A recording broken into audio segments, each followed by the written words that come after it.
Had another packback assignment today. Let's get into it. Leadership. I wish I could ask Chip Zdarsky what inspired him to dissect the evils of neoliberalism post-World War II in his latest Captain America 2025 run. Chip Zdarsky is a leader in storytelling and comics. He's one of the most iconic and highly respected Daredevil runs of all time, as well as a pretty good Batman run too. I finally made the effort to pick up the first 2 chapters this week and started reading and was shocked to find the most densely packed, rich dialogue examination defining what neoliberalism is and how the US has utilized it to mold the entirety of international trade and the global order around their interests, and explicitly categorizing it as the cause of both Hitler, Trump, Israel, and 9/11 itself. I'm a lifelong Captain America fan. It does not get better than beating the life out of fascists during World War II.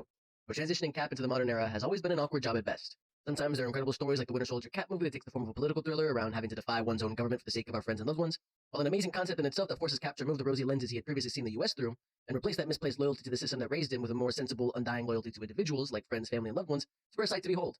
At Captain America's worst, we get stories like 2019 where Marvel editorial decided to make him a secret Hydra fascist agent for magic comic book reasons, and then after public backlash from the poor writing of the series revert to, he's a clone actually, and have that resolve itself through some lame fight.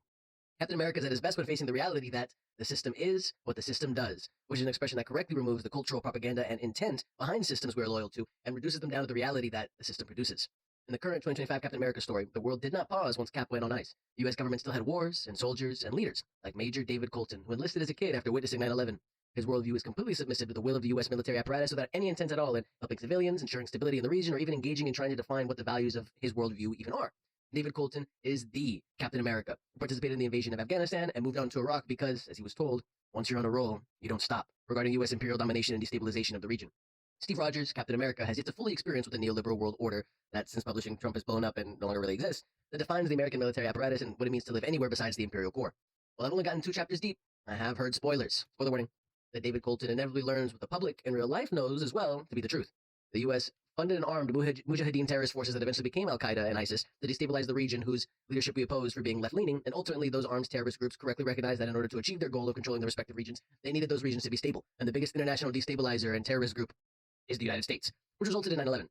Just like the latest massacre that is remembered by the date it occurred, October 7th, the United States was aware of the intentions of Al-Qaeda, and their leaders' arrogance decided that they were not a serious threat despite plenty of intelligence reports pointing to an attack impending.